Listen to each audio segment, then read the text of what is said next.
Hey, and welcome into the Big Ten Huddle. I'm your host, JR. I've got a lot to talk about going on in the Big Ten. We got our Week 9 recap, and boy, are we excited to recap some of these games in Week 9. It was a very exciting weekend of games. We talked about it a little bit in the Power Rankings show last night, so if you kind of want a little bit more of just kind of jumping around, stuff like that, ranking teams, you can go watch that one. But this episode, we will go through game by game, talk about each individual one, and then we'll also give one takeaway from each game that we feel like is important to know about the Big Ten this season. Now that we're about 4 games into the Big Ten, we know a little bit more about that. Got my guy Zack with me here, as always, on the Sunday night show to recap it all. Zack, how we doing? Good, man. I think I've recovered from the near miss yesterday. I think Yankee Wolverine called me out for I was a bit more Ohio State heavy yesterday. I think I've gotten back into my Big Ten lane here. So I got a little red on though. So I still got to represent, but There you I, go. I'll be more even handed tonight. There you go. Very good. Yeah, we did get a little Ohio State heavy, but in fairness, we were also asked a number of Ohio State questions by the chat. So I try not to go too Ohio State heavy on this show, but when we get asked questions about it, everybody wants to know if Ryan Day is getting fired or not. So that's always a good piece there. But overall, I feel like the game by game is really the best part to talk about it all because we really do go game by game. Which Mhm. unfortunately, you can go to Big Ten podcasts and you won't find this kind of content everywhere. You won't find people talking about every single Big Ten game, which to me is kind of crazy. Like, how Yeah. can you call yourself a Big Ten show if you're not talking about every Big Ten team? But that's something we really value here at the Big Ten Huddle is talking about every single Big Ten team when it comes to football. And we also have a basketball channel as well, so check out the basketball channel and being sure we talk about everyone. So yeah, Zack, you ready to get into it? Let's do it. All right, let's get a few comments here first. Say hello to the people. We got Dave here, Sky Uma. Yes, Dave, a lot to be proud about. Put Minnesota in my elite section in the performance tiers this week. That was really really cool to do for them. Jason said the Oregon game was costly for Illinois. Lost Bryant for at least 1 week, and 4 DBs left the game. Betting line has swung from Illinois -2.5 to Minnesota being favored at 3. Yeah, I've seen a favored at 2, favored at 3, different places. So it's interesting seeing Minnesota be favored there. You have any thoughts on that, Zack? Um, Honestly, my thought is if you told me 2 weeks ago that Minnesota would be the favorite, I'd be like, I'm not sure about that. I'm not so sure that I think Minnesota might be the better team, even with those players for Mm-hmm. Illinois playing right now. That's no disrespect to Illinois. I know No. what Illinois fans are probably very excited that I'm saying that because if I pick against them, typically they win. Um, Yeah, we have to say typically now because it didn't yeah, work this last time. yeah, it didn't. Well, I think to be fair, the number one team in the country is different than Minnesota, but I still think momentum wise, I like where Minnesota is right now, and we'll talk about them, first with Maryland at Minnesota. But Yeah.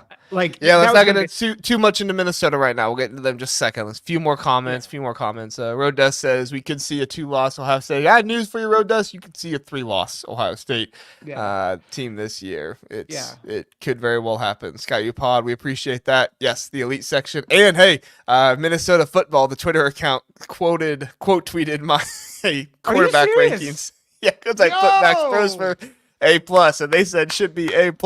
So that was funny. look We at got you. Fisherman here. Says Minnesota's playing well. Thanks for being here, Fisherman. We appreciate you.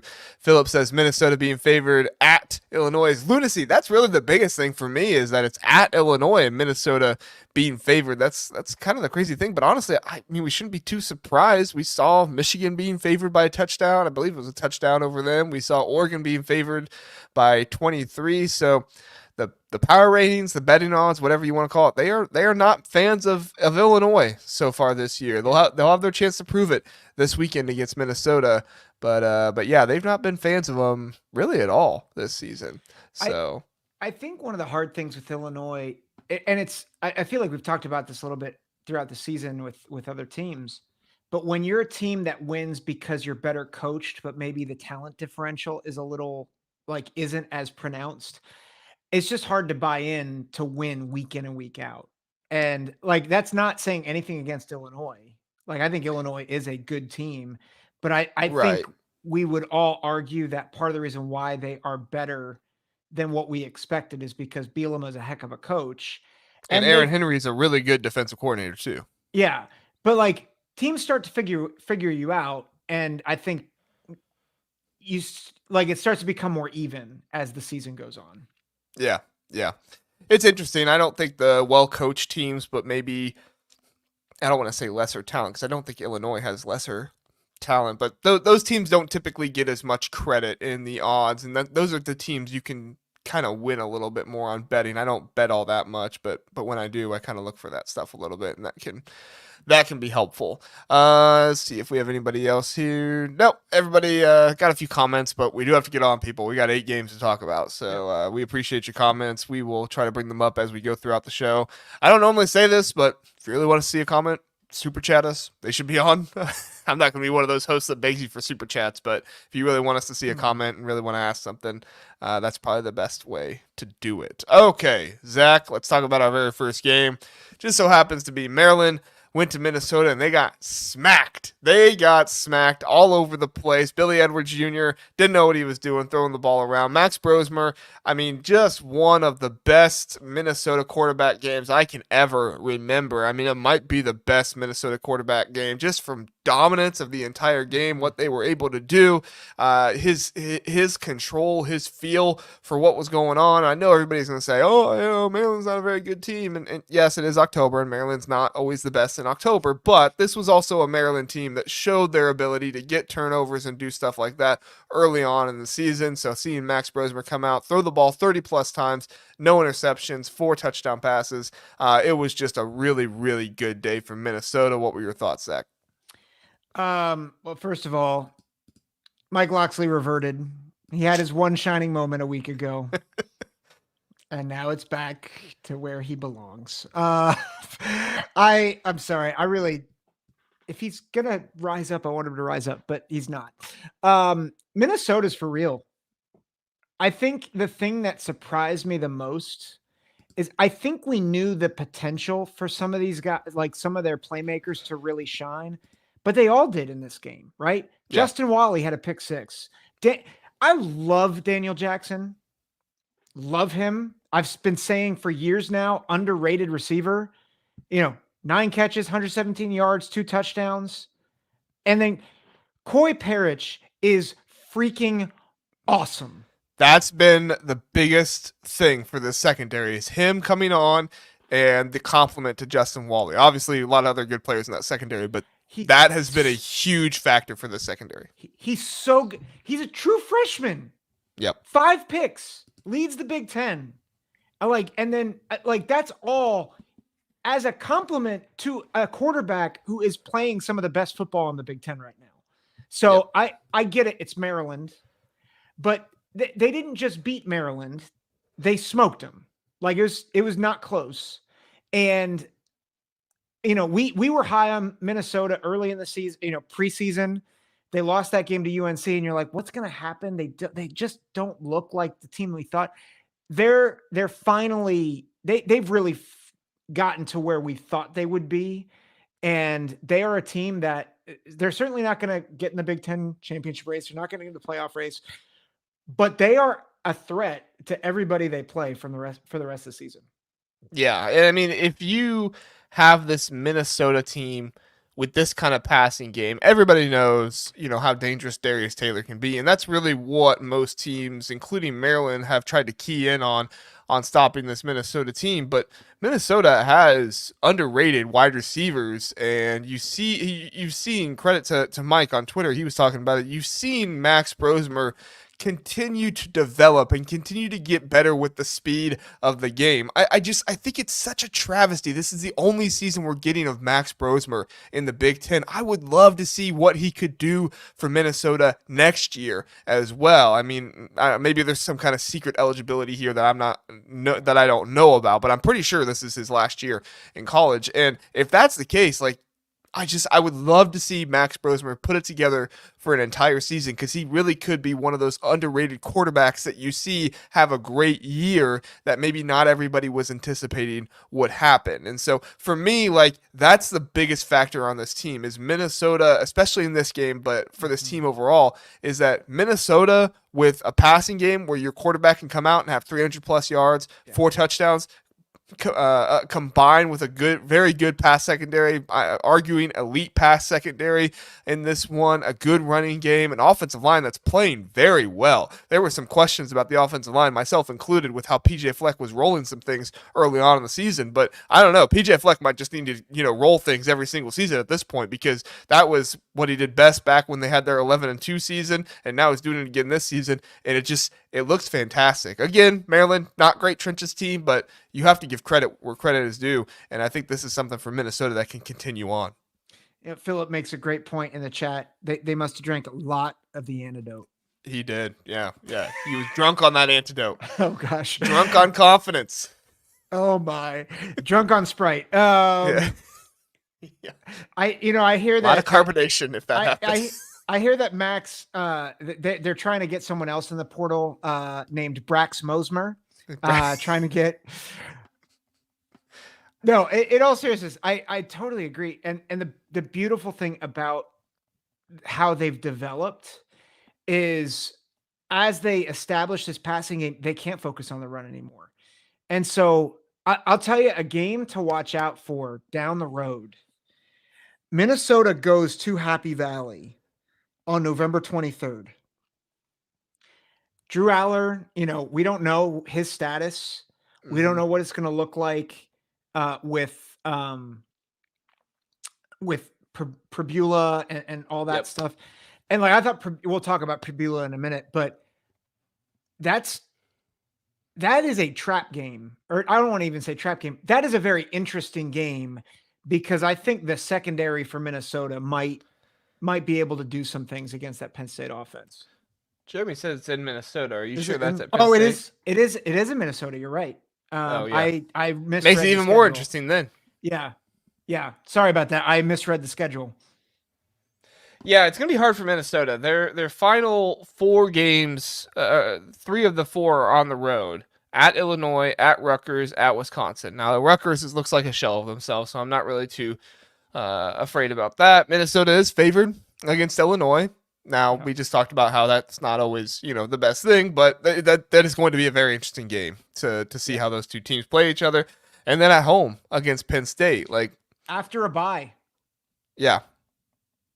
So, I mean, it would be crazy if Minnesota goes 9-3. I with that many hard games, I can't imagine that happens just because of the craziness of college football and how difficult it is to beat some of those teams. But if they were to go 4-0, Minnesota deserves a conversation for being one of the best. I mean, we have to see who else is 9-3, but one of the best, most underrated 9-3 teams in all of college football at that point. Again, we have to see who's 9-3, but they would be in that conversation in my mind. Yeah, agreed. So, all right. Anything on Maryland, Zach? I know Mike Loxley, that kind of stuff. I mean, they didn't get a ton of penalties. My notes were basically they didn't get a ton of penalties. I mean, I don't know. Is there a quarterback controversy going on? MJ Morris looked really good when he came in. I mean, that was against a lot of backups and stuff like that. So you can't really expect, to think that's going to just translate into the next game. But Billy Edwards Jr. did not look great in this game. Yeah, I don't know if you bench him because he's had really good moments this year. Like I don't think you bench him yet. Like, I think he has to have a longer leash than that, but nothing really looked great for Maryland in this game. And I think I think this game was just a matter of Minnesota was the better team from start to finish. Yeah, definitely. I mean, they just came out of the gate right away. I had somebody arguing with me on Twitter that Iowa had a more impressive performance than Minnesota this weekend, and it's like, from the jump, Minnesota controlled and dominated that game. I'm not trying to take anything away from Iowa. They had a very good second half. We'll talk about them here in just a second. But Minnesota was elite yesterday. And they did so many things well. Yeah. All right, well, let's talk about that team next. Let's talk about Iowa and Northwestern here. Zach, we had Iowa go with the quarterback change. Cade McNamara throws the interception early in the game. Northwestern gets the lead. The game is 7-5, the most Iowa score possible. I love whenever they get to 5 or, or 7 and they have 2 safeties. I love that. But I mean, credit to Kirk Ferentz. He went with the quarterback change. I gave Kirk Ferentz a hard time, called him overrated last week, and I'm not saying he's not overrated anymore, but he did something that I didn't think he would do. Number 1, he went to Brendan Sullivan. Great job. Number 2, did you see that crowd convince him to go for it on 4th and 1? That was awesome. I love that the crowd is pressuring Kirk Ferentz into being more aggressive. But did they throw bottles at him to do it? No, don't. No, that wouldn't work on Kirk. That wouldn't work on Kirk. Be like, get out. I don't want you here. Hold on really fast. Dylan's here. Says the legends. We appreciate that, Dylan. Yeah. He says Purdue 2-point favorite this weekend. Are they a 2-point favorite? Wait, who are they playing? Northwestern. No, they're not. Northwestern's a 2-point favorite, Dylan. Oh man. Sorry, Dylan. My app says Northwestern's a 2-point favorite. I'm looking very closely and I see a plus sign. So I don't know. Tell me a betting site that you're at that has a 2-point favorite, but mine says differently. Oh boy. Sorry, go ahead. Iowa Northwestern. Yeah, I mean, just very simple. I think this is really a what could have been. Like, why did you wait this long? So like I give Kirk credit for making the change, but also you should have made the change before Northwestern. Yeah. Like it's night and day. Like just well, I mean, did you see the clip that's been going around? And unfortunately I didn't get to see it during the game because I'm watching 3 different games at this time and it's hard to see it. I did get to rewind it and see it, but the clip that's floating around on Twitter right now, Brendan Sullivan throws that pass out to the side. I forget who it was to, one of the tight ends or something like that.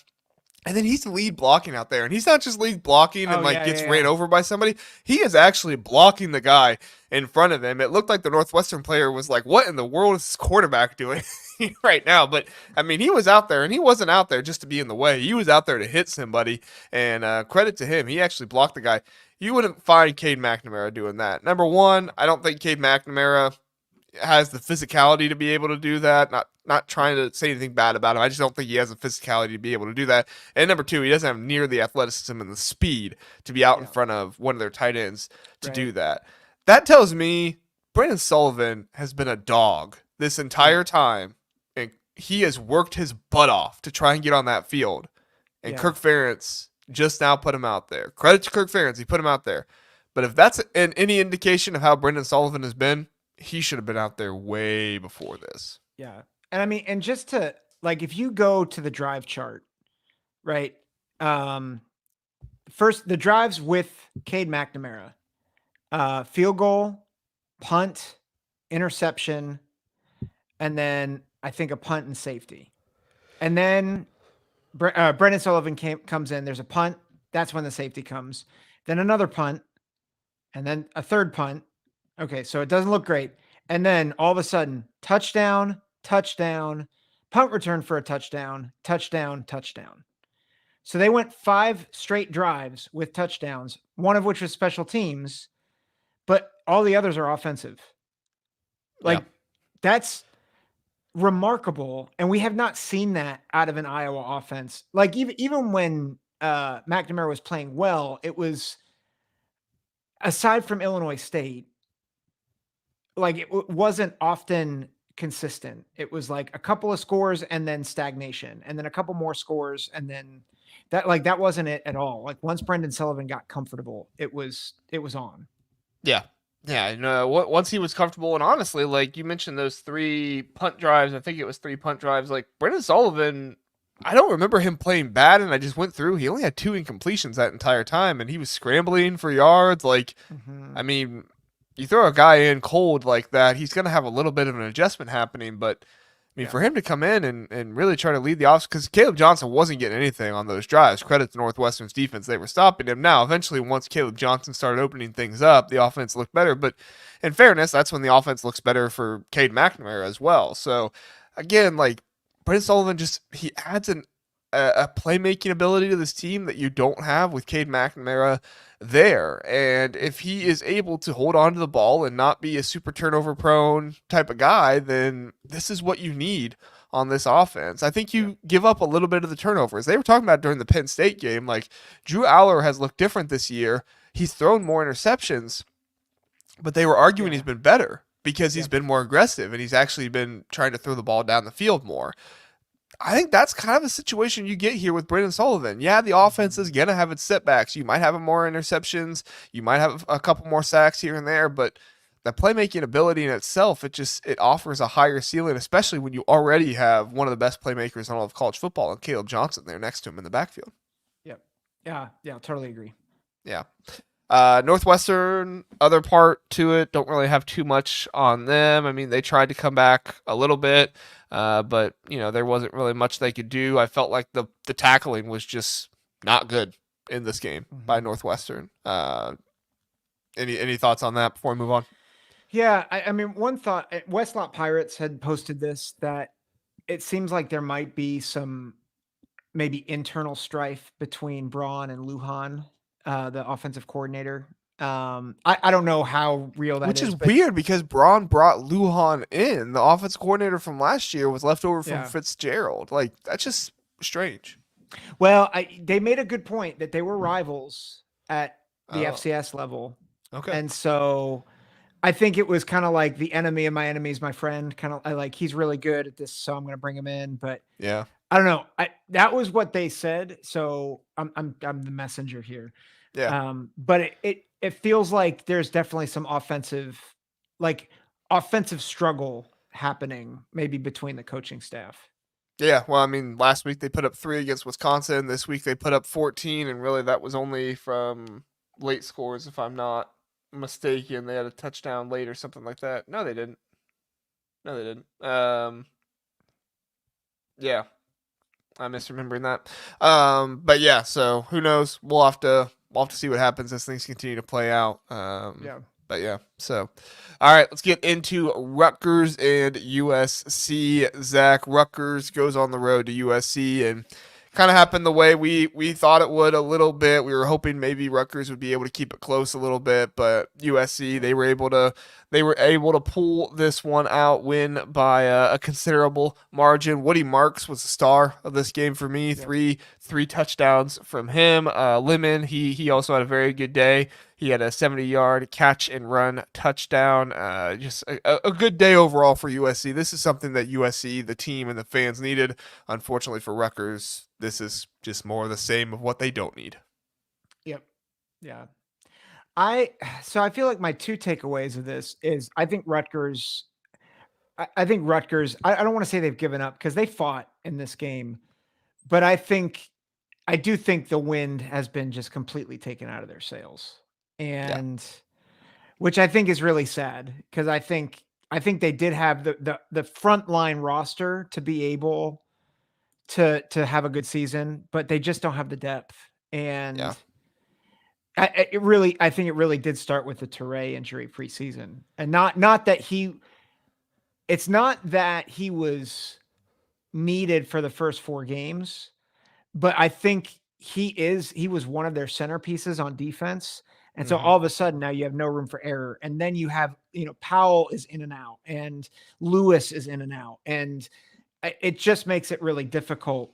And I think offensively, Kaliak Manis is kind of who we thought he might be, which is which Well, y- in y- fairness, they didn't bring him in to be much more than yeah, that. The injuries and especially the offensive line has just kind of resulted in that happening. Because even Kyle Monungai, he's not his normal self right now because he doesn't yeah, have the blocking up front, right? yeah. And they mentioned on the broadcast that he's a little banged up.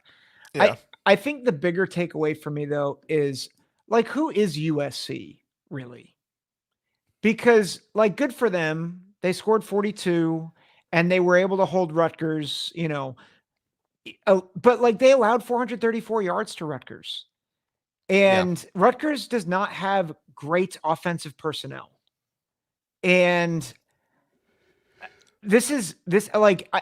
I think we're both on the Danton Lynn train. Like, I think he's a better defensive coordinator, but this is not good enough for the Trojans. And they had every advantage in this game.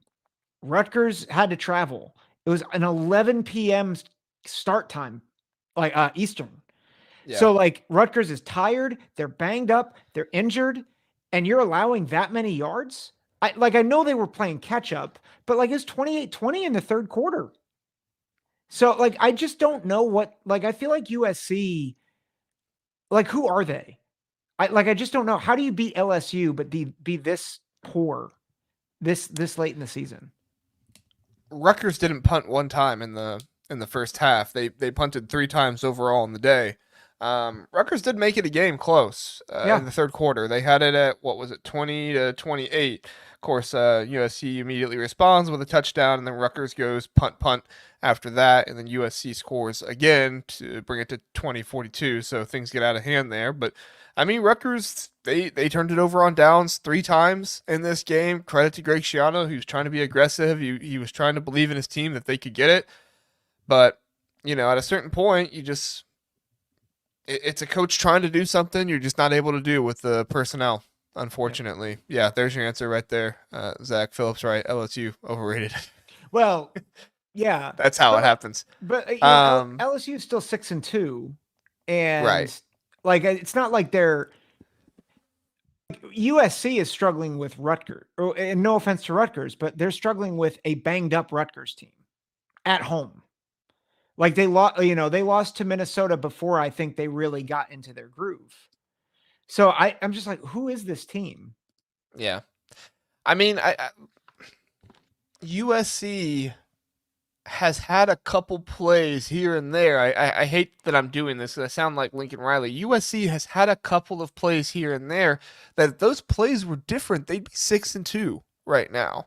And I mean, probably actually more like 7-1, possibly, because you could even argue a little bit of that Minnesota game there at the end with the play at the end of the game with the touchdown, and that was being argued a little bit. So, I mean, it's a very weird situation in USC, and honestly, I feel for them a little bit, but you have certain moments where you haven't come up big enough in the game to win at the end of it. And that's really, really hard on a fan base, and that's really, really hard on a team. And I think that's where it comes from with Lincoln Riley when he's just saying, I don't know. Because there are games that just come down to what seem like 1 or 2 plays. And I think what it is execution throughout the entire game to be able to dominate teams that you should be able to dominate. And USC is just not at that level yet on defense. USC is playing better defense. Heck, they had 4 sacks in this game. So granted, against a weakened Rutgers offensive line, but still, 4 sacks is 4 sacks.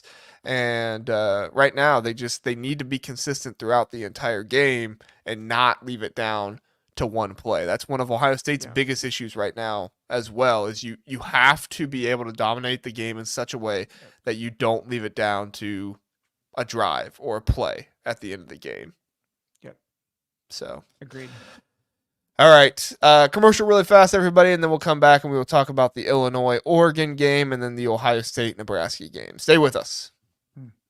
Have you ever wanted to watch all 22 film, that film the coaches watch? Well, now you can. Introducing the Coaches Film Room. Over at Minutes to Sports, former college coach Zack Smith breaks down film of the most relevant teams in college football with a bit of a Big Ten lead. It's not free, so you'll need to sign up for the Colonel tier, which is $25 a month, but I can attest to you that it is far more worth it than that. With about 4 to 8 games per week, this is worth so much more money, not to mention Zach's analysis, making you a smarter football fan. Go check it out. The links are in the description, minutestosports.com. You won't be sorry. back here on the Big Ten Huddle. We appreciate everybody being here. If you're watching live or if you're just watching after the fact, please do like and subscribe. We would greatly appreciate you doing that. It helps get the algorithm up and all that stuff. And also at the end of the day, it helps us fight against that SEC bias that all of us hate so much. And honestly, we could probably get into it a little bit with LSU here soon, but not to worry. We have some playoff discussion coming at the end of the episode where the Big Ten might just overtake the SEC. We'll see. But we have a game to get to first in Illinois versus Oregon. Zack, Oregon came out and scored on, 4 of their first 5 drives in this one. And really, the game was over by halftime. 35-3, Illinois they weren't really able to do all that much. They did get a field goal, but we're talking 3 plays punt, 3 plays interception, 5 plays punt, 8 plays punt. The offense just really wasn't able to do a whole lot in the first half. They got a score in the second half, a touchdown there in the third quarter, but a bit of an underwhelming performance from Illinois and another dominant performance from Oregon. Your thoughts, Zach? This is what a number 1 team should look like. Yeah. I mean, it's not much analysis here. It's just, honestly, this is what we expect Ohio State to be. But it's Oregon, and Oregon looks great. Offense, defense, special teams, they're well coached. And this is not a knock on Illinois, but I think what we were trying to say about this game in particular is that this is a whole different challenge for Illinois because of the talent gap. Like the other games, Penn State included, like Penn State has a talent gap over Illinois, but like you could see where Illinois might have some advantages. Illinois literally had like no talent advantages in this game. Like as good as their receivers are, Oregon's got great corners. As good as Luke Altmaier has been, he is facing the best defense he's faced.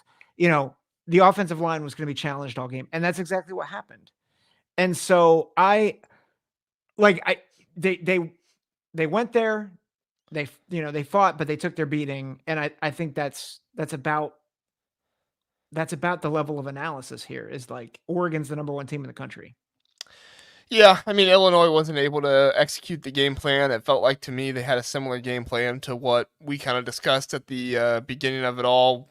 I mean, they were going to try to, limit the big plays for Oregon, and they were going to try to get them in the red zone and stop them there. But, I mean, the first 2 plays that Oregon scored on was a 31 and 34-yard play. And, like, you're not going to be able to win the possession battle. I mean, you can win the possession battle because they score so fast, but you're not going to be able to do what you need to do, keeping them off the scoreboard when you're letting up big plays like that and putting the ball in there. I mean, I think it's so impressive what Oregon is doing right now because they can beat you in so many different ways, and if you allow them to play their game, you stand no chance. I mean, you have to come in there, you have to knock them off what they're trying to do, and you have to get them, doing some other kind of game than what they're used to doing. And unfortunately for Illinois, they weren't able to do that in this game. And you saw a team in Oregon that was more talented and was playing the kind of ball that they wanted to play in this one. Brett Bielema looked dejected in his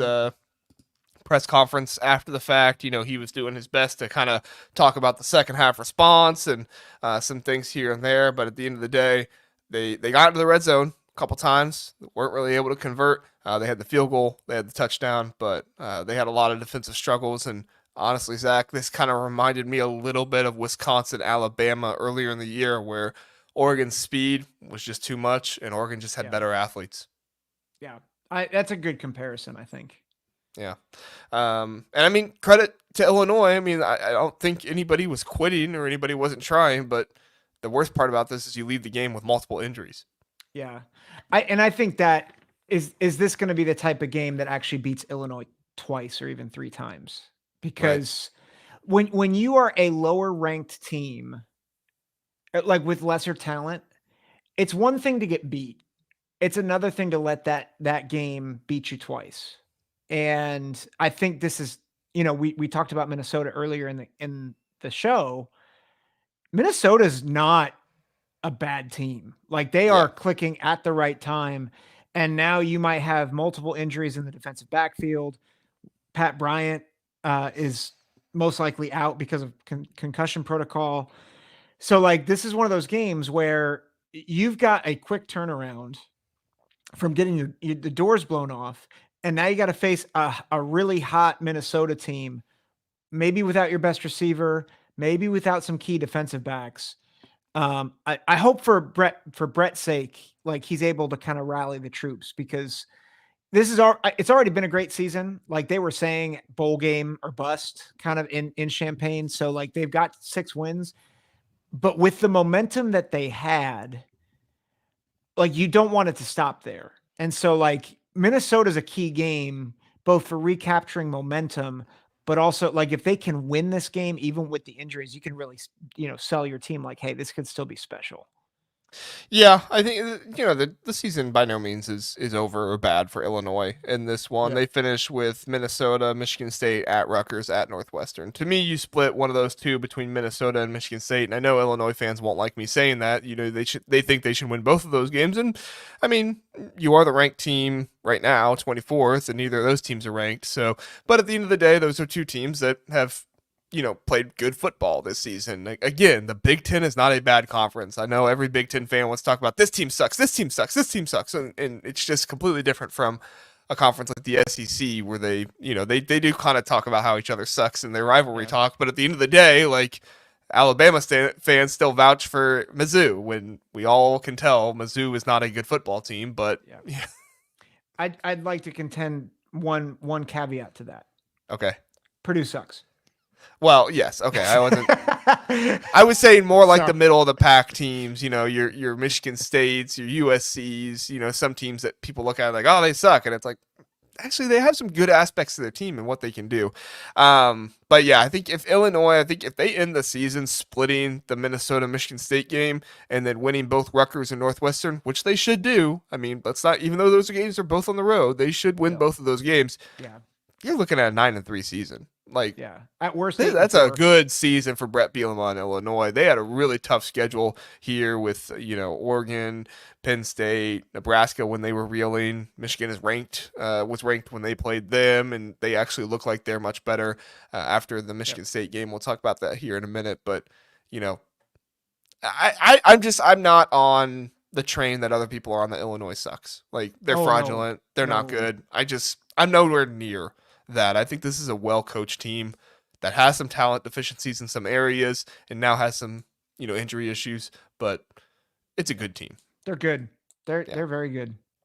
Yeah. So, yep. I mean, they've been 5th in the power rankings for a while now for a reason, because they're right outside of that top tier there, in my opinion. So, all right, Zach, any more thoughts on that game before we move on? No, we can move on.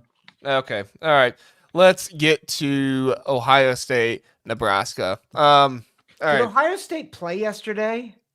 Did they show up? The logo was there. I don't know if the team was there. So after listening to some post-game coverage and stuff like that, I do want to say apparently it was a very weird day for Ohio State with this one. Apparently, like, the ball boys were not giving the players balls in the sidelines, which is really weird. Apparently there was like some mix-ups with the team scheduling and stuff. They were like late to all of their stuff. Apparently there were some issues with the locker room and how things were set up there. So by no means am I making excuses here. Ohio State, that shouldn't affect them at all. They should come out and beat Nebraska by much more than that. But apparently there were a lot of issues that I think media was trying to give some credit to Ohio State in this one. All I'm saying is if you hear that, like, sure, that does mess a team up a little bit, but the talent gap that is between Ohio State and Nebraska, even with those issues, you should have beat Nebraska by 2 scores in this one. And Ohio State gave Nebraska the chances to win this game. Dylan Raiola had guys running wide open at certain points in this one. You look at the stats sheet and you see Ohio State had a bunch of tackles for losses. That's great. And they do deserve credit for that. But there was also some missed coverage, some guys falling down. They never adjusted to the pick plays. I mean, Nebraska just kept running pick play after pick play, and there was some bogus penalties called in this one as well. One in particular, an offensive pass interference that I'm like, how in the world is that pass interference? I have no idea what that ref is looking at there. Just a crazy, weird game in a lot of different ways. And, I mean, credit to Ohio State. They came out with the win at the end of the day, but if you're Ryan Day, you can't look like that after the Oregon game and after a bye week. Nope. Yeah, and I think they're I was listening to the sister show of Kings of the North, Kings of Columbus, just briefly, and I thought what Doug Lesmerises said was kind of encapsulates my thought on this game. You lose Josh Simmons, and you have no backup plan for your left tackle, and it messes up your whole offensive line. It's indefensible, and that's what Doug said, and I wholeheartedly agree with that. Yeah. That $20 million figure keeps getting thrown out, and like I think it's overblown. But there's a reality. How did you not get a tackle? Like, how did you look at your tackle room and say this is fine? Like, Well, there, yeah. How did you not get any depth in there? Like, it's yeah, either one of two things. Either the Ohio State coaching staff just completely misjudged the depth that they had, or they they they got so confident in what they had they didn't feel like they needed to go out there and do anything. Both are bad, but it's got to be yeah, one of those two things. yeah. And then so that's one thing. I think the other thing, I like I to just to be clear, I thought there would be some defensive hiccups because they're trying to change things. Like I thought there would be. I don't know what happened to the corners because I mean Burke, Igbinosun, Hancock were all lights out a year ago. Like they put really good film like out there. Not first round grade film, but like close. Like Burke had a decision to make. But man, those guys are not playing well. And the defensive line pressure, like I don't know how you have seniors who don't know how to play contain when they rush. But like every time they went for extra pressure, there was just wide open space for Raiola to run. And it's like, how do you not have discipline to rush to stay in your rush lanes? And it's basic stuff that freshmen and sophomores might struggle with. But if you're seniors, how do you do that? And so I I don't want to come across by saying like Minnesota or Nebraska's bad because I don't think Nebraska's bad. I think they should be a borderline top 25 team. Like I really do. But like similarly, I expect Ohio State to do what they did. I expect Ohio State to do to Nebraska what Oregon did to Illinois. And the reality is they didn't. And they should have gotten beat yesterday. And that's my takeaway is that regardless of all the stuff that happened, listen, championship teams, they deal with that stuff. This offensive line stinks. This defense has no idea who they are. And to me, that's not on the players, it's on the coaches because this is year 4. It's year 6 of Ryan Day, but the past 4 years have been abysmal in terms of like these same issues. And then like there's the running game, which continues to disappear when we need it the most. So I said my Ohio State colors are showing, but it's baffling that this coaching staff makes the same mistakes over and over and over again, year in and year out. And everybody else outside of the program is saying, well, Ohio State's great. They're going to be fine. It's the same problems over and over again. And Yep. you keep, and the issues you keep saying, we're going to fix them. Prove it. Like Yeah. Ryan Day said it best. We need to speak with our actions, not our words. Okay, stop talking. Yeah. Yeah, no, I completely agree. I mean, the offensive line has been an issue for a long time now. I mean, if you don't know more about the Ohio State coaching staff, which if you're not an Ohio State fan, I wouldn't expect you to. Ryan Day hired his buddy to be his offensive line coach, and it's been underwhelming ever since. They had a really good offensive line when they had Paris Johnson there, which Paris Johnson was always a first round pick. Like he was always that caliber, and you had guys kind of left over a little bit from the Urban era on that offensive line as well. So, that made things a little bit better. But yeah, Fisherman puts it best. There is no fix for left tackle right now for Ohio State. Left tackle is for Ohio State what quarterback is for Michigan this season. There's no answer. And it's a complete failure by the offensive line recruiting, the offensive line coaching staff, and really just the coaching staff overall at Ohio State, that they came in with no contingency plan of what if Josh Simmons, not even if he gets hurt, what if he doesn't play well this year? Yeah. I mean, everybody was banking on he would play well, but then he gets hurt against an Oregon in that game. So, but it's not looking good for Ohio State right now. We'll see what happens. There's a ton of different options of what they can do rotationally for the offensive line going up against Penn State, though. But I mean, for somebody's going to be playing left tackle in their very first game against Penn State, and Abdul Carter is going to have a lot of fun. Yeah. against whoever that left tackle is. You better believe they're going to be putting him up against it. Now, Denai Dennis Sutton did have some issues there in the game. I haven't checked back to see what was going on there or what his health looks like. It looked like a groin issue. Yeah, they said something about groin. So, that could be a piece there, and we'll see what happens with Drew Aller and stuff like that. But honestly, I don't even think losing Drew Aller looks like that much of a terrible thing, because Bo Perbula looked really, really good. Arguably looked better than Drew Aller in that one. So, I mean, we talked about it on the Power Ranking show. I don't think you have a quarterback controversy there, but at the end of the day, it definitely doesn't look like they have much of a drop off between those two, and that's bad news for Ohio State, because Ohio State could really be using as many breaks as they could right now. Zach, let's go over to Nebraska for a second. Nebraska, end of the first half, it is 9-14 or 6-14? 14. It was 14-9 at the end of the half. Okay.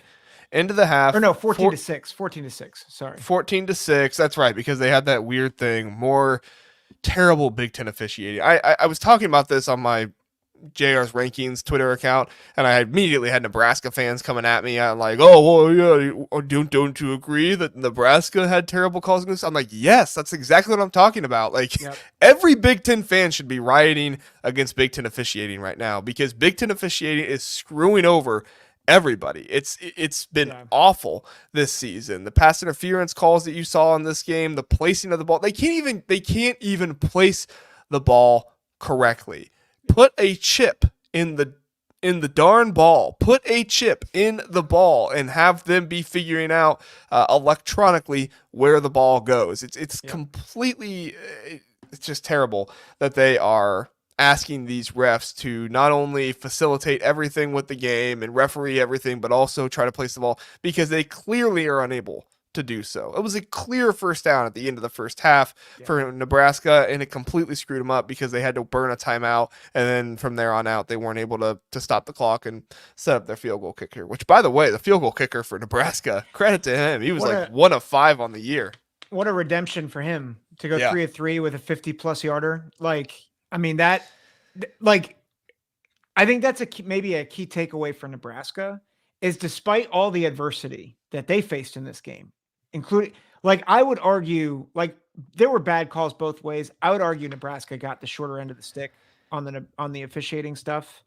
I think you could debate it either way, but John Hull was 1 of 5, as you said, 3 of 3, 54-yard field goal. And really, if he doesn't hit that field goal at the end of the half, you could make an argument that Ohio State, never feels threatened in this game. Yeah. I mean, as an Ohio State fan watching this game, I never felt threatened until Nebraska got up. I always felt like Ohio State's going to figure this out. They're going to figure this out. And then Nebraska scored that touchdown to get up. And I was like, okay, now I'm rethinking this a little bit. We're looking at a situation where Ryan Day could be fired on the field after this game. If he loses this one. And really deservedly so, by the way. Yeah. At the end of the day, Nebraska should have won this game. They had the opportunities to do so. There were receivers running wide open. Marcus Satterfield questioned his play calling there for a little bit, but he just kept going with what worked. Jim Knowles never adjusted to the pick plays that Nebraska was running, and they just kept running them, and they kept getting the wide receivers open. Unfortunately for Marcus Satterfield and the offensive coaching staff, Dylan Raiola just missed him. I mean, he just plain missed them. And honestly, we'd be talking about a much different game if he would have hit at least 1 or 2 of those throws. Yeah. I want to just address 2 things. One, Ryan Day at the end of the game said that the defense saved the game. And I just wanted to reach through the television and say, if you think the defense saved the game, you are a worse coach than I thought. I will say That's they did in the fourth quarter stop Nebraska. So I can understand from that standpoint. And really, they should have saved the game with Arvell Reese causing that fumble. But of course, that was a targeting yeah, call. But I'm not going to get into that. terrible targeting call. Yeah, it was But terrible. yeah. But I don't want to look like a sour Ohio State fan, so I'm not going to get into that. I mean, I talk all day about the calls they missed for Nebraska because I really do think they were there. But at the end of the day, like I can see a little bit of that standpoint, but you know, as much as they were stopping Nebraska, there were a lot of plays Nebraska should have hit that would have put them up in this game. So, Brian is asking, he says, if O-line is the reason they flame out at the end of the season, do you think Day will fire Fry? Day has shown a willingness to get rid of assistant coaches in the past. Zach, you can chime in if you want. I'll just say really quick, I think we're past that point with Ryan Day, at least Ohio State is, that you fire the coordinators and blame it on somebody else. I think he's kind of played those cards a little bit, which is crazy because the dude has like 50 plus wins and less than 10 losses. Like, it's just absolutely crazy. But you can't win the big games, and that's kind of what happened to you in Columbus. So I feel like we're kind of past that point. I really do feel like if Ryan Day goes 9-3 this season, whether that's two losses to Penn State, Indiana, or the team up north, definitely if they lose to that team up north, it's very likely that you could see a John Calipari situation where Ryan Day takes a job elsewhere, or he goes to the NFL because he's so attractive to NFL teams. Yeah, I don't think they'll fire him. I just think there will be some kind of like mutual parting of ways. Yeah, I think that context matters. Like, if a lot of those players left for the NFL and we didn't get the key transfers, like 9-3, I think would be fine for this year. The problem is you went all, quote unquote, all in on this season by getting the key transfers, by convincing all those seniors to stay, who are all NFL level prospects. You can't have that and then go 9-3. It's the biggest, it'd be the biggest failure, honestly, since 2015, but you weren't going to fire Urban Meyer because he just won a natty. And also he was undefeated against Michigan. So, but it's like, so Urban had the backing of the things that Ohio State fans value most. Ryan Day has none of that. Mm-hmm. Yeah. Yeah.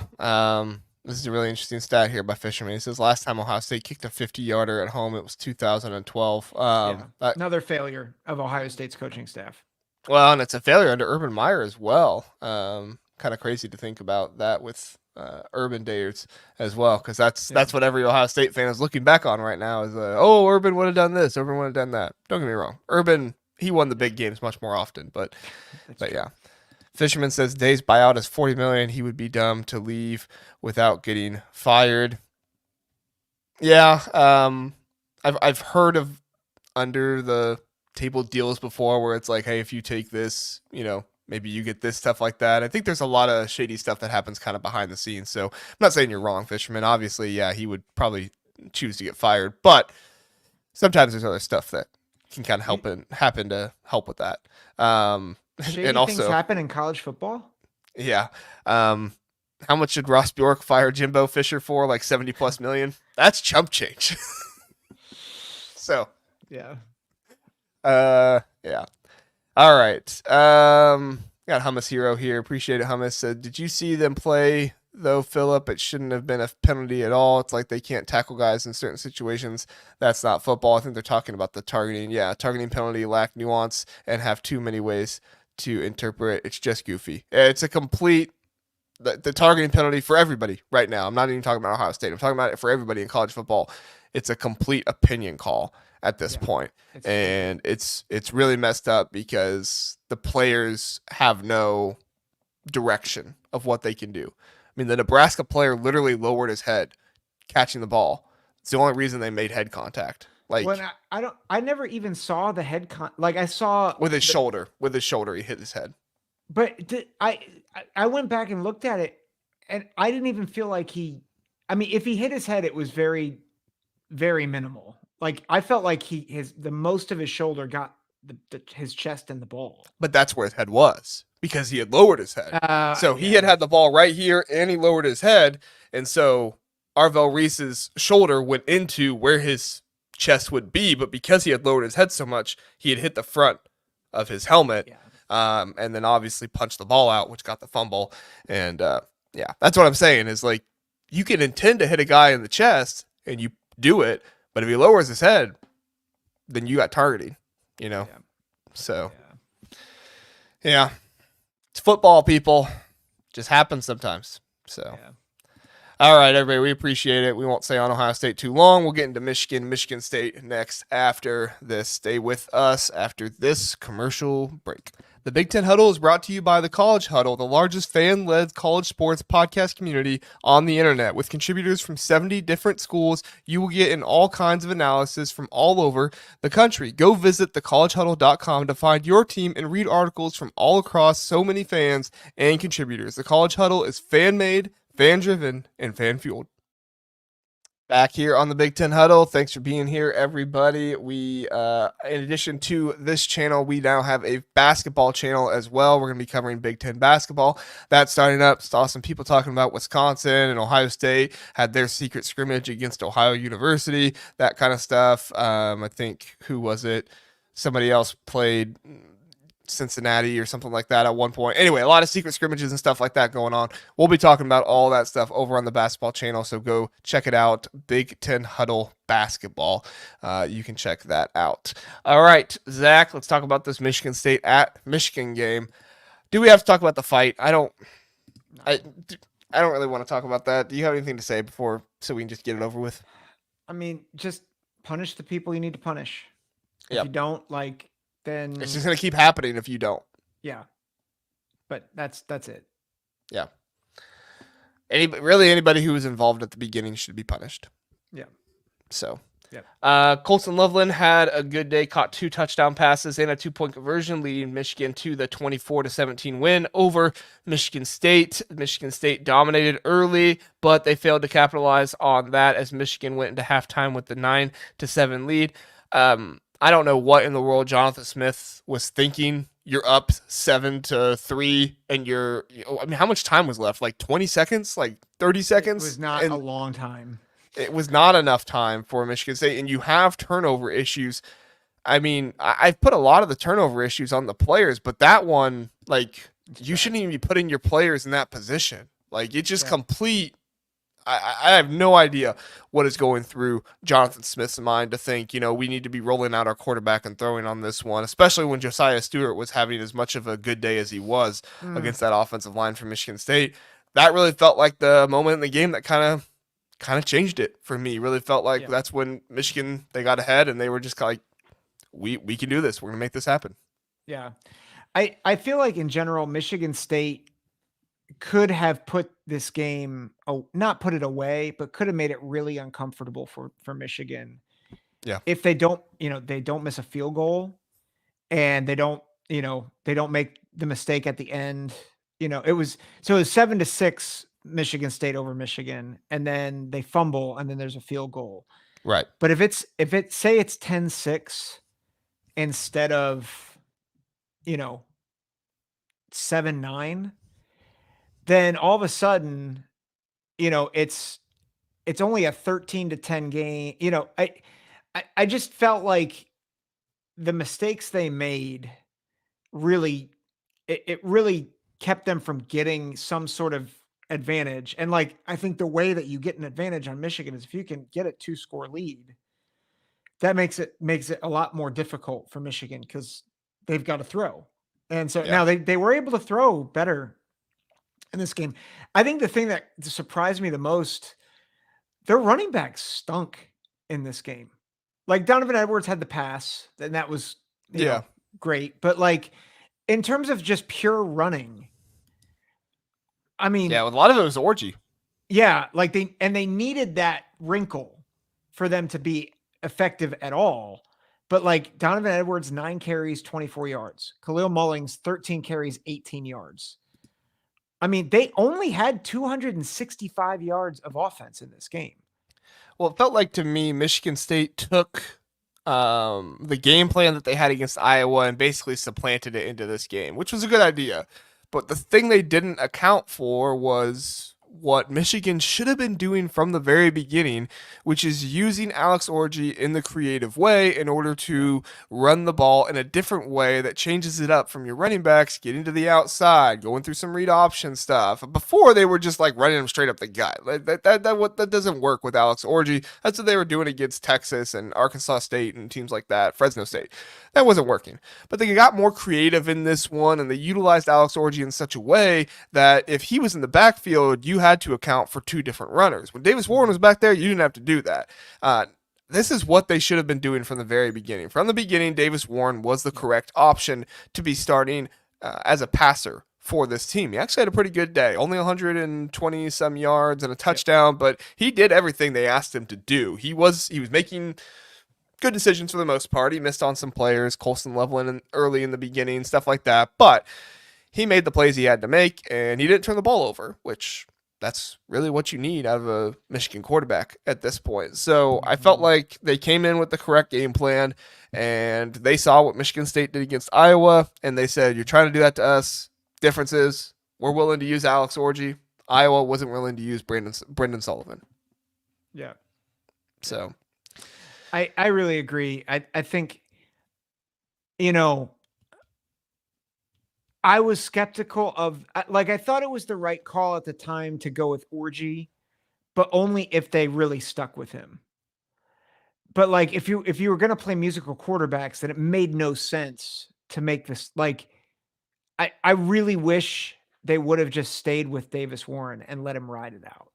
Yeah. And I think using Orji as a situational quarterback, which I think is what they were seeing in practice. They're saying Orji can't throw, but you know what? He's darn good as a runner. So let's put him in situations that cause chaos for the defense. But this offense was the most creative it ever looked when Orji's in the game. Like, that is the most creative this offense looks, which is crazy because you're way more one-dimensional, but sorry, go ahead. No, I mean, you're right. Like, that's, yeah. Yeah. So, I mean, credit to them. I mean, Michigan State, they also had every opportunity to come back and win this one. Michigan, they scored and went up ahead 24-10, and then Michigan State came back and they scored, and Michigan 3 plays, only 1 yard, and then Michigan State at the end of the game, 2-minute warning left. They're on the 20-some yard line, nearly in the red zone, if not in the red zone. And then it's 4th down, and they go for the end zone in that one. I feel like you got to scheme something up better there. I do feel like, maybe that's a issue with maybe just a young quarterback or something like that. Maybe you didn't take a read. I didn't see if there was one there and one available. But at the end of the day, like, I don't know. Maybe you put the ball in Nate Carter's hands. He was really, really good all day. Yeah, he had a great game. Even if it was a swing pass or something, I don't know. He was running like a man possessed. Yeah. I was surprised that Nick Marsh didn't have a better game. I thought he was going to have a better game. Had the big touchdown. That touchdown catch was, I mean, the move that he put on the corner there was awesome. But yeah, I really expected him to have a bigger day. Well, they went for Jack Velling, which I thought would be in the game plan to go up against the coverage of some of those linebackers, and the safeties have struggled in coverage. So they went for Jack Velling more, which, I felt like was a good game plan. But I don't know. Jack Velling has just been very underwhelming this season for Michigan State. He came in as somebody that I thought would be one of the best tight ends in the Big Ten this year. And, I don't want to say for blocking, but as a playmaker and his receiving stuff like that, just really hasn't looked like that this season. Yeah, he's struggled. Yeah. So, all right. Let's see what's next here, Zach. We got Washington and Indiana. Indiana started Taven Jackson. They get the win in this one, 31-17. Not their normal dominant 40+ win and victory and stuff like that, but still, Indiana comes in. They have College game day at home. They take care of business against Will Rogers. The running game really stepped up, did a great job. The offensive line was the offensive line that you've seen all season long. And the defense, D'Angelo Pons, helping out a lot, especially with that interception return for a touchdown at the beginning of the game. Indiana has still not trailed this season. Just incredibly impressive. Your thoughts, Zach? My question is, how in the world are they still 13th in the AP poll? Yeah. It's insanity. It's insanity. They have a backup quarterback in. Like, I get the schedule argument. I get it. But I'm just gonna do a comparison for you. Who are you taking on a neutral field Saturday? Indiana or Iowa State? Indiana. Indiana versus Clemson. Indiana. Indiana versus BYU. Indiana. Indiana versus Notre Dame. Indiana. Indiana versus Tennessee. That's close. I feel like Tennessee has the better athletes, but I feel like Indiana's better coached. I'd go with a slight lean to Indiana, but I don't feel great about it. Indiana versus Clemson. I think we just said that one. Yeah. Oh, I said Tennessee. Oh no, there was a couple times before. Oh. Anyway, go ahead. Oh, okay.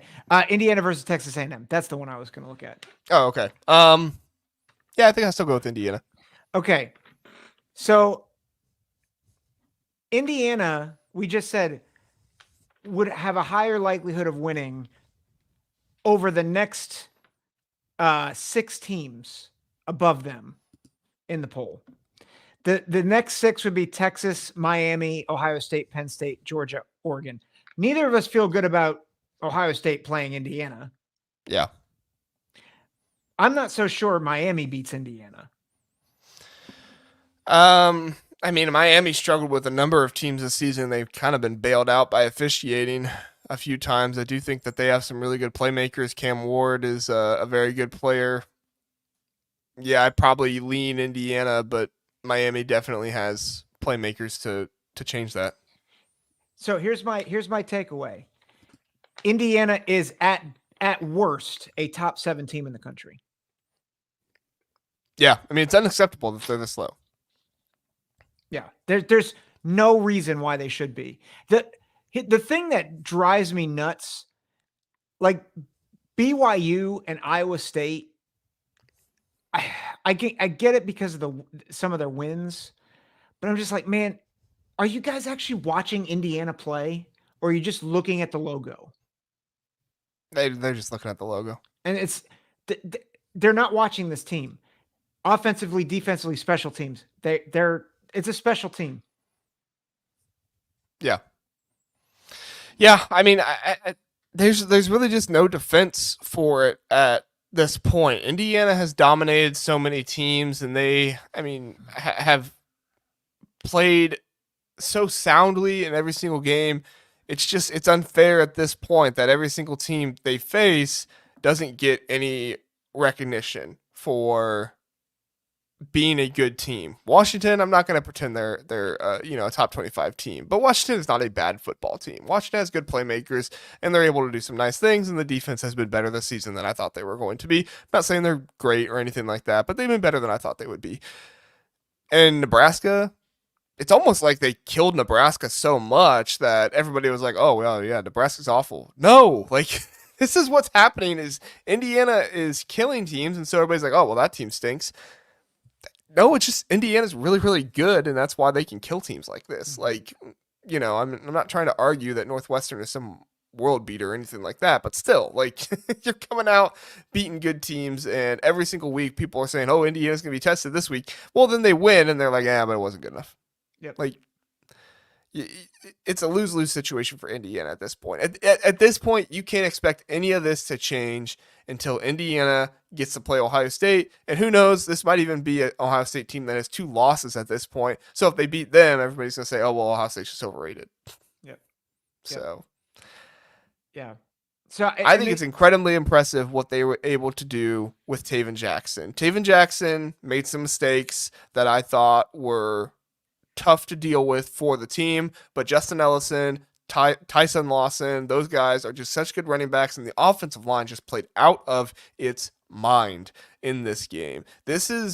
Indiana is the example of a team that is being led by their offensive line right now. Now, I don't think that's so much the case when Curtis Work comes back. I think Curtis Work is really leading that team a lot more, but they have a very underrated running game that is helping this team out in a lot of ways. And I'm not trying to turn this into a thing where like don't give Justin Ellison credit. I think that happens too often where like you give the O-line credit, people are like, oh, well, Justin Ellison's really good too. And it's like, yes, he is, but like we also just have to give credit when there's wide open holes ready for the running back to run through at times. So really, really interesting how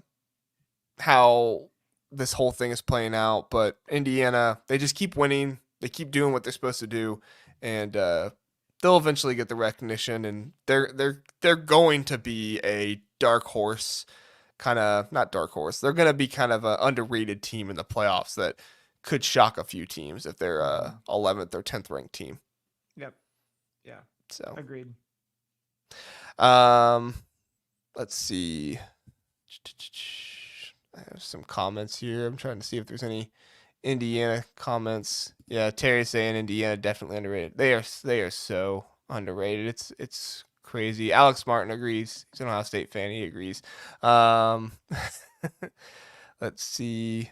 Brian says, whoa, let's not throw in the towel yet. Ohio State plays much better in Happy Valley and go out and dominate down the stretch. Yep, if they do that, I don't have a whole lot of confidence on that happening. And then Brenton said Justice Ellison. Did I say Justin? I apologize if I did. I know it's Justice Ellison.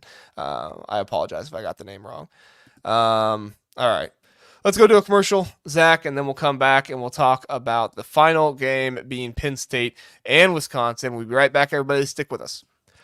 Homefield is your go-to destination for premium collegiate apparel with a passion for comfort and a flair for vintage design. Homefield brings you gear that is comfortable and stylish. With over 150 colleges to choose from, Homefield digs deep into the archives, uncovering forgotten logos, iconic mascots, and legendary moments to create one-of-a-kind apparel. Use my code TBTH for 15% off for new customers, or use my link in the description.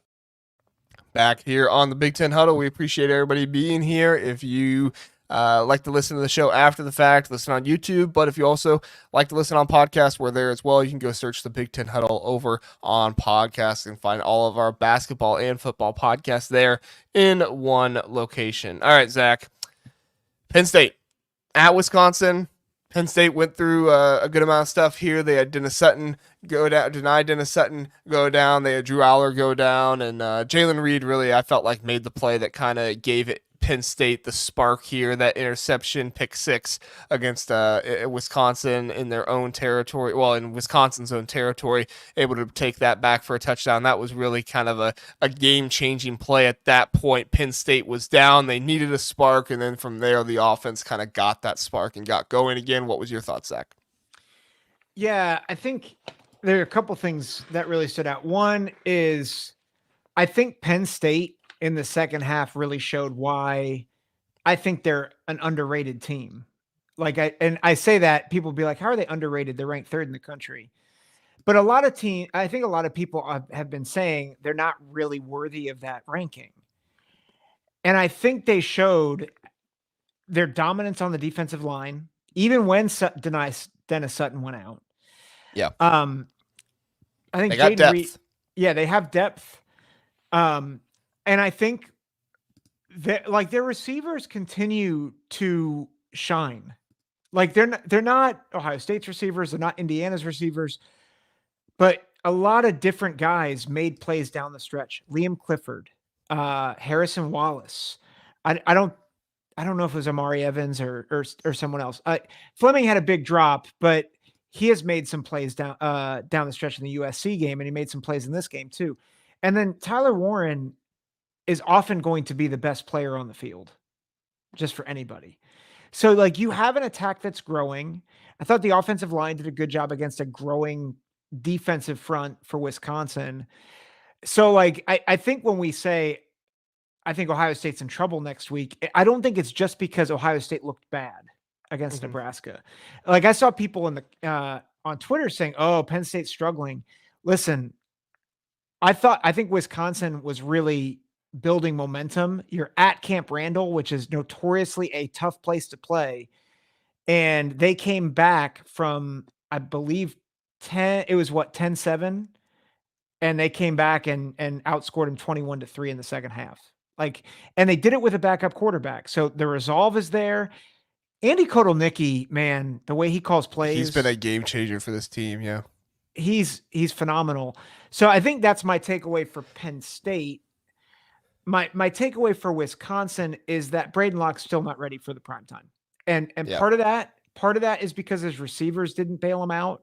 Like, a lot of drops, especially in that first half. Will Pauling uncharacteristically had, like, well, I shouldn't say that. He's had a lot of drops this year, but he had, I think, 2 or 3 in this game. His other receivers had some pretty bad drops as well. But Locke, I thought, was starting to turn the corner. This is a different animal in the Penn State defense, but I thought he regressed in this game.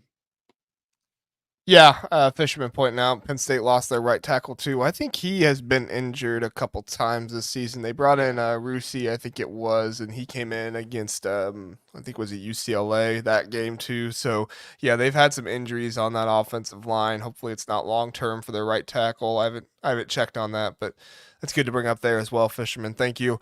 Mm-hmm. Yeah, I think this is a Wisconsin team that the defense, albeit a little old school, but is good. Defense is good on this team, but you have to have the offense to match it in order to win these games. And we saw the issues of having Braden Locke instead of Tyler Van Dyke at this point. Tyree Walker, credit to him. He got nearly 60 yards on the ground, but Penn State wasn't letting them run the ball. So you were putting the ball in Braden Locke's hands and trying to have him win the game. And that's just not who Braden Locke is. Braden Locke is not going to win you big games like this. Unfortunately, Tyree Walker, he had 22 carries for 59 yards. He did have a touchdown, so he averaged less than 3 yards per carry. This is exactly what Penn State needed to do to stop this offense. And Braden Locke, he was not sacked at all, but he was 22 for 42 and only 217 yards. And the pick we talked about, that was a pick 6 for Penn State, which was a big reason for the turnaround in my mind for Penn State in that one. Yeah, this is I would love to see this game played again with Tyler Van Dyke as the quarterback. And yeah, the drops too. I think we mentioned that earlier. The drops too. But I would love to see what this team would look like with Tyler Van Dyke as the quarterback. I feel like he has more playmaking ability than Locke does, and I feel like if he had the time back there to throw that Locke has with this outstanding pass blocking of Wisconsin, I'm ready to say it. This is probably the best pass blocking offensive line in the Big Ten. You're able to get out of Penn State with 0 sacks. I mean, maybe the only other team that rivals them at this point is Indiana. But I have to believe Penn State or Wisconsin is probably the best pass blocking team in the Big Ten at this point, and it's disheartening for Wisconsin fans because you have such a good job of you do such a good job of pass protection, and the quarterback just isn't good enough. Mm-hmm. Yep. Yeah. So it's unfortunate for him. What were you gonna say? I was gonna say LFG has been throwing some fire stats all night and like metrics. So like I just want to give him props. Because he's been throwing them out all night on the chat, and it's good stuff. Sometimes they come a little bit later after the game after we're talking about them, so I think we're probably moving a little too quick. But definitely, if you're listening after the fact, go through the chat and see some of the stuff LFG is putting in there. Good statistics was comparing Nebraska and Vanderbilt at one point there too, and that was interesting. So, yeah, I don't know where Wisconsin goes from here. Wisconsin, they do have Oregon left on the schedule, so they have an opportunity for a big win there. But the schedule's not easy for them to end the year. They have at Iowa, home against Oregon, at Nebraska, and then Minnesota, which, if you're one of those Big Ten fans that just thinks everybody stinks, then, you're like, oh, they only have one hard game left. No, those are 4 pretty tough games for Wisconsin. We'll see kind of what their resolve is and stuff like that. You think they can finish with 8 wins, Zach? I mean, you're talking about winning 3 of those next 4 games. Like I said, at Iowa, Oregon, at Nebraska, Minnesota. Man, it'll be tough It's going to be really because hard to get 3 wins there. you know, like I would argue that, I think thinking of our power rankings, Iowa, Nebraska, and Minnesota are all in that 10-6 range for us. And like they're all kind of, and like Wisconsin's in there too. So like I think all three of those games are at best toss-ups for Wisconsin. And Iowa with Brendan Sullivan, I like them at home. Like Brendan Sullivan at home against Wisconsin. I like. Yeah. I don't like that matchup. But Night game again, too. It's gonna be 7:30 this week. But to your point, Wisconsin has what I like. Wisconsin has a pretty good counter to Iowa in their offensive line, and so I'm not making a pick yet. I want to think about it more and look at it more. But I mean, they got to go on the road at Iowa and at Nebraska, and they host Minnesota. But Minnesota, I think, is one of the hottest teams in the Big Ten right now. So, yeah, we'll see if Minnesota ends that way.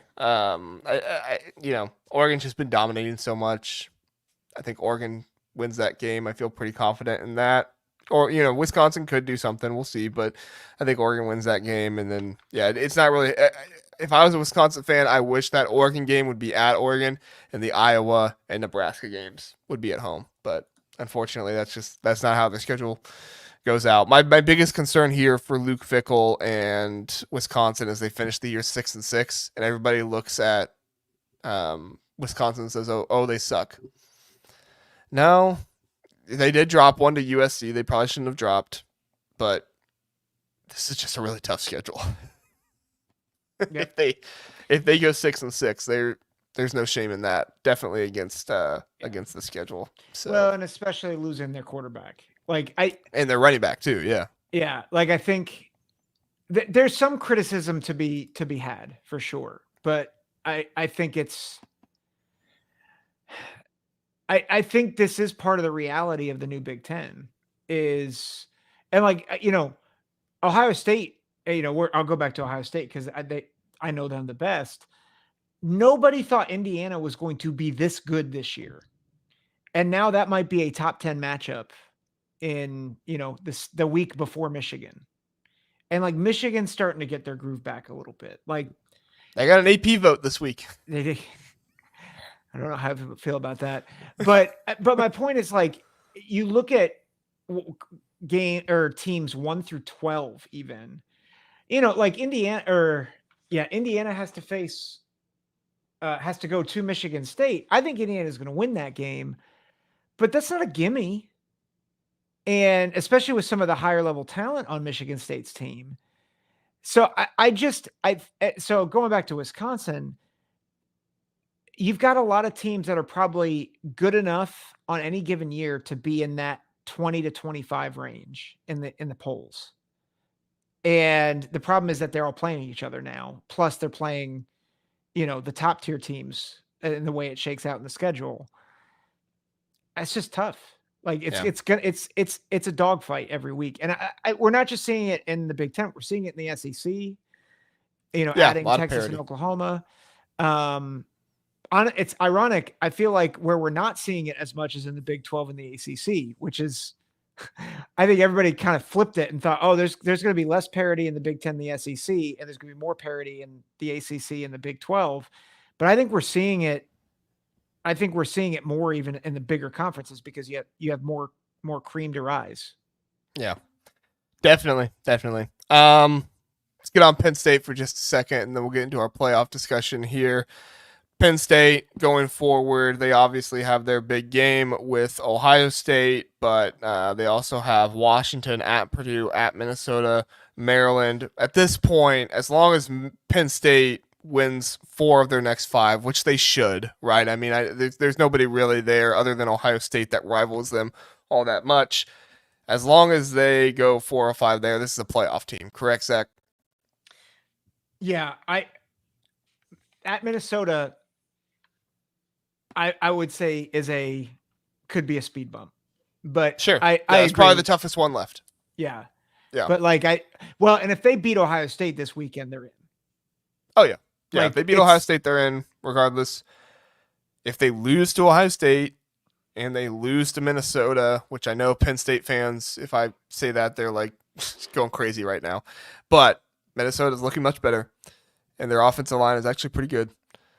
If they lose both those games, I don't see the win on the schedule that affords them to stay in the playoffs. Yeah. And Illinois I is your best win at this point at home. I think the problem that the Big Ten is going to face, and this might springboard into the playoff discussion, I think voters are stubborn. And I think they're, even if Penn State has a better resume, I think they're going to have to fight through SEC perception. Yeah. Because even if they beat Ohio State, they're not getting in the top two. They're not supplanting Georgia. No, which is stupid because they have a loss, but it's the reality. Like, I mean, the fact that Bama has looked as abysmal at times, and to be fair to them, they're looking at recruiting rankings. They're looking at, so again, talent is a big piece of this, but also I think they're seeing the label, the logo, and they're saying, "Oh, Bama's Bama." I'm like, right. No, like that's not how this is supposed to work. Yeah, it's not. But they're the same fighting coach against that. Yeah, it's not the same coach and all that stuff. So, well, I think that leads us into our next conversation rather well, which is Zack, the playoffs. Yes. This is our last discussion, and then we'll get out of here after this. Don't know how long this will take, but I don't think it'll take super long.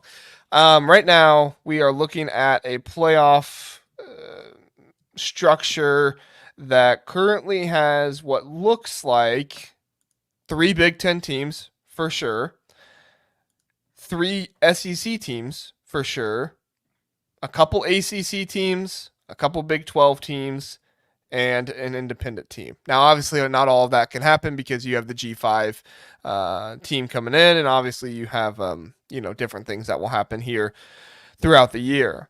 Zack, there is a world where, and I don't think it's completely unlikely, where Indiana beats Ohio State. They supplant themselves into the playoffs for sure. Ohio State beats Penn State, and Ohio State gets enough credit that they are also in the playoffs. And we have a 4 Big Ten team.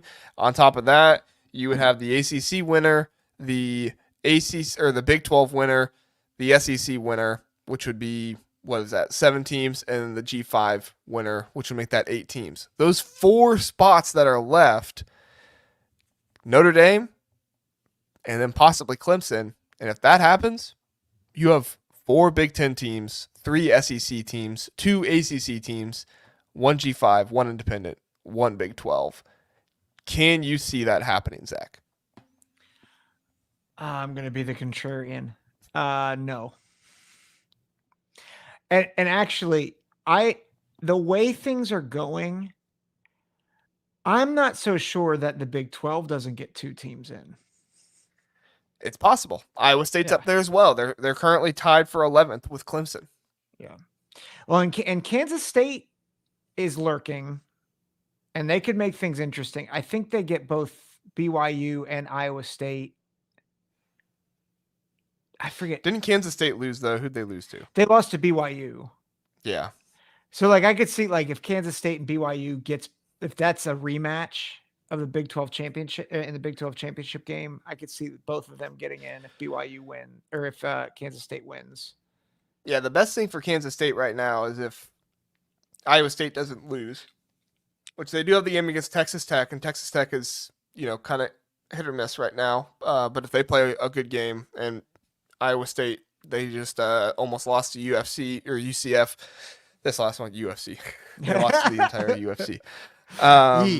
Yeah. But for Kansas State, they need Iowa State to keep winning in this one.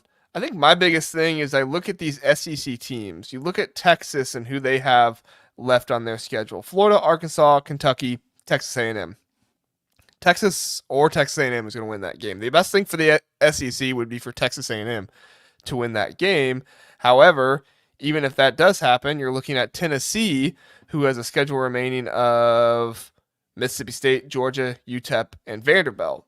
If Tennessee wins that one, that would be the best thing for the SEC. You need a lot of these upsets to happen in order for the SEC to see 4 or 5 teams get into the playoffs, which there's been a lot of parity this year, obviously, in the SEC with how things are going, but I don't know if I see a Tennessee team that has struggled and been inconsistent here and there going to Georgia and winning that game. Yeah, it's at Georgia, that one, and then I know Texas had their struggles. They won in a closer fashion to Vanderbilt, but I still feel like this Texas team is better than Texas A&M, and although it is a home game for Texas A&M, I feel like Texas should come out on top in that one.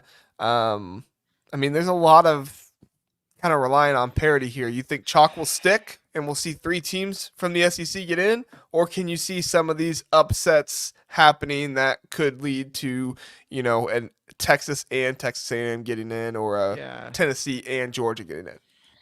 I'm trying to look at some of these schedules now, just to make sure I have a good. It gets a little confusing. Yeah. Well, I think the thing that this is my biggest concern is I think a lot of SEC teams are going to get the benefit of the doubt.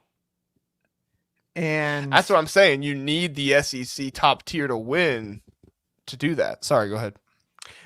Well, but I mean, so yeah, so this week you've got Ole Miss, Arkansas, which Arkansas is getting votes at 5-3, which is we already talked about them, how ridiculous that is. Yeah, but Texas A&M has got to avoid an upset at South Carolina, which South Carolina, their defensive line is for real. Yeah, it's very good. They can wreck a lot of people's seasons. The following week, sorry, I'm going slow here. I just want to get my bearings here. You're just looking at all the SEC teams, basically. Yeah, I think the good news for Big Ten is that LSU lost to Texas A&M this week. Because if LSU beat them, then that would open up a spot for Alabama, who's probably going to beat LSU, to have an impressive win and jump up higher. But now you have a number 16 LSU versus a number 14 Alabama. I don't think that'll catapult them into the Big Ten if they get that win. Yeah, but I'll tell you this. I feel like, so this is my concern with all of this. So one is I think Big Ten teams could get squeezed out by the ACC or the Big 12. That's my first concern, which is not a big deal. I just think that's something to watch out for. I think my bigger concern is you're going to have a lot of 10-2 and 9-3 SEC teams where people will say, like, I hear what you're saying, that like the top tier teams have to win, but here's what I'm concerned about. We've already seen them overrate teams like Vandy. They're overrating Arkansas. They're overrating Missouri. Like, Missouri should not be ranked after what they put on the field. What they put on the field should not be considered football. Yeah. I mean, Drew Pine was the backup at Notre Dame, and there's a reason why. Ugh. Yeah. Ugh. Definitely not the same team without Brady Cook. And I don't even know if it's a ranked team with Brady Cook. Yeah, like they're bad. But they're ranked. And Arkansas is on the verge of being ranked. Vandy was ranked. And so you have all these things, and this is what it's been over and over again for years, is Alabama gets the benefit of the doubt because they play a hard schedule when it's really a bunch of teams that keep getting ranked and then dropping out of the poll and then re-ranked and dropping out of the poll. So I haven't done the math, so I don't know. But I think there's a scenario where there's five SEC teams that get in because they're 9-3 or 10-2, and they look at Penn State or Ohio State's schedule and be like, well, who did you play? And go ahead. Sorry. Well, I was just saying, I don't like it and I don't agree with it, but I think there's a world where that happens, where you only maybe get 3 teams in the Big Ten in. Yeah. And if Indiana loses to Ohio State, you're probably seeing Indiana as that team that gets booted out. Honestly, the best thing for the Big Ten right now is if Ohio State beats Penn State wins out, and then Indiana beats Ohio State, because that will give Indiana enough recognition to get to the top. And then if Indiana loses in the Big Ten championship game against Oregon, then they still have that win over Ohio State that should keep them in the top 10 enough to keep a spot up there. But then you run the risk of Ohio State. But that's why you have to have them beat Penn State. I mean, if this is a situation where Ohio State beats Penn State and then they beat Indiana, Indiana's not going to the playoffs at 11-1. It's stupid. I don't think that should be how it is. But they would put a 9-3 Alabama or a 10-2 LSU in over Indiana. Yeah, and I want to point something out. So Brian Myers said AP coaches poll is irrelevant. It's not. It's actually very relevant because it sets context. Which is why I think preseason polls are stupid. On one hand, it's helpful because it sets context. It helps you know what everybody's thinking. But then people are so antiquated in how they think about it that they just don't think. They can't think outside the grid, which I don't blame them for that. But the problem is now the committee sees that as a data set. They may not even use it, but it's locked in their heads because they've seen the poll. And then I think the other thing that's hard. So I'm looking at Sagarin ratings right now, which it's one data set. But here's what it says. It has Georgia 1, Ohio State 2, Oregon 3, Texas 4. Okay, so like so far so good. Alabama 5. Why? I don't know, but Sagarin has them at 5. Because Alabama goes up against teams like Missouri and beats them 34-0, and because Missouri has good ratings, they're like, oh wow, that was an impressive win. Yeah. Notre Dame 6, Mississippi, Ole Miss is 7, Tennessee's 8, Texas A&M's 11, LSU's 12. Like that's, and Brian, I see your point. The committee will have their own priorities for their rankings. I get that. I'm telling you, they're going to use some of the same things that I'm looking at right now. That they're all saying the SEC is better, even if that doesn't bear out on the field, because it was preset in the preseason. Yeah, we have to remember who the college football playoffs is made up of. It's made up of athletic directors. It's made up of, people who are highly involved in the schools. This is not made up of former coaches and stuff like that. That is really what the College Football Playoff Committee should be, people who know more about football and are watching every single game. You can't watch every single game. These athletic directors and people do not have time to sit down and watch through every single game, and so they are going to cheat, and they're going to use things like the AP poll. They're going to cheat and use things like Sarengren, all this kind of stuff. So while I agree that like the AP poll and the coaches poll are relevant to the extent of like they're not exactly what the College Football Playoffs is going to be, I agree, but I've seen it time and time again where the College Football Playoff Committee uses those rankings to kind of guide them in what they should do. The best thing for college football would be to completely abolish the AP poll and the coaches poll. Yep. Would be to completely get rid of it and then go into the college football playoffs as the College Football Playoff Committee. Their rankings are the very first rankings that happened. What is it, week 10 or week 9? I think we get them next week. Is that true? Or is it this week? Might be this week. I'm not sure. Maybe this week. But that would be the best thing that would happen because unfortunately you have people who are AP voters who also cannot watch every single game going out there and ranking teams, and you have guys like the Kirk guy on the AP poll who's ranking Missouri 21st. You should not have a vote if you're ranking Missouri 21st. Get him out. Yeah.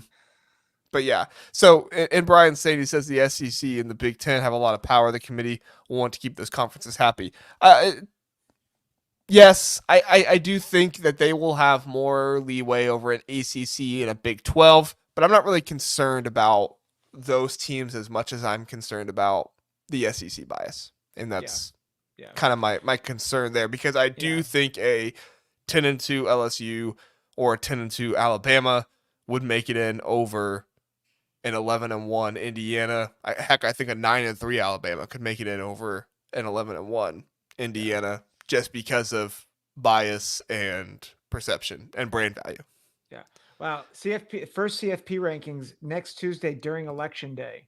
Oh, great. Thank Everybody will be you. getting along that day. Thank you, Lord, that there is something to distract us from that abomination. Hey, we'll be going live on election day, Zach. Thank you, Lord, that we will not have to focus on that abomination. Should we do a college football playoffs reaction? Yeah. Would that be fun? Let's do that. Let us know, chat. Would you like to see ignore the election as much as possible? I didn't think we'd have political talk on the show today, Zach. Well, no, I'm not at all. I'm just saying I don't want to talk about it. Let us know in the chat, or if you're watching after the fact in the comment section, let us know if you'd watch a kind of watch along CFP reaction show. I think that'd be fun. I know a lot of people do those, so if you have other stuff going on, obviously let us know. I don't want to waste anybody's time, but yeah, we might try and do that. That would be fun to rant and rave about the SEC and the Big Ten a little bit there. So, I think that's kind of the biggest takeaway here is what will happen in the college football playoffs rankings committee. If they have Indiana up at like 7th or 8th, I feel a lot more confident. But if you see Indiana hovering around the 11th, 12th, 13th, and you see them kind of in lockstep with Alabama, I have a whole lot of hope for Indiana being able to make it in at 11-1. Now we got the chat talking about politics, Zach. Yeah, sorry. I'm sorry. Just to clarify, that was not meant to be a shot at either party. I live in a world where I'm in one world that's very deep red, and I'm in another world that's very deep blue, and so like I have to cross both worlds. So this is literally every 4 years is my least favorite time of year. So okay, we're gonna end the political discussion there, but thank you for. I'm just clarifying. I'm not trying to endorse or anything. I'm just saying it's just not fun. Yeah. So I'm so sorry. All right, we're gonna stop this conversation. I'm so sorry. No, you're fine, man. All right. So we appreciate everybody watching the show tonight. Definitely let us know. Kirksey 90 2024. That's what I can get along with. There we go. Right in. Yes. Yeah. We'll end the show with that on the screen. There we go. We really appreciate everybody watching tonight. We will have another episode for you Tuesday. We'll go through our preview episode. A lot of really fun games to preview this week. You got Iowa, Wisconsin. You've got Ohio State, Penn State. You've got who's Indiana play? Indiana's not Michigan this week, right? Michigan State. Michigan State. That's right. Okay. Indiana, Michigan State. That'll be another fun one to preview there. So we'll have a good time for sure on the preview show Tuesday night. Oh, one more thing. So our guy Boatwagon, I think I mentioned this on the Saturday one. He told me he is for sure going to be doing the poll on Tuesday. So Tuesday's show, we will put a link of the poll in the description. We'll also put the link in the chat. Please vote for the Big Ten Huddle. We cannot let the non-Big Ten podcast account win. We have to go against, and I know everybody likes, there's a lot of people that like Solid Verbal, and I'm not saying anything bad about that podcast at all. Just would not be a good look if a non-Big Ten podcast wins the Big Ten podcast tournament. That would not be good. So let's fight against them. I think somebody already defeated Cover 3. Boatwagon sent me the thing. Who was it that defeated Cover 3? I need to go look really fast. Zach, talk for a minute.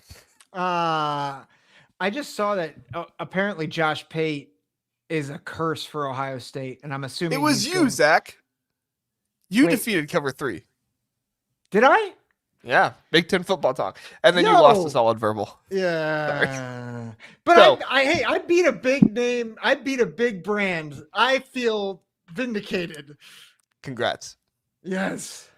Yes. So, and now we will take down, and really I should say you with just me as a side. You're a part of this too, Zach. Yeah, we're going all the way. Yeah. Big Ten Huddle 2024.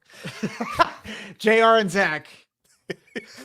That's the ticket right there. There we go. Never mind. I'm not gonna vote JR and Zack, the Big Ten Huddle, in the tournament bracket coming up this week on Tuesday. Like I said, we'll put the link in the description and in the chat on Tuesday night. We appreciate everybody. Zack, you got anything going on at Big Ten football talk you want to talk about before we get out of here?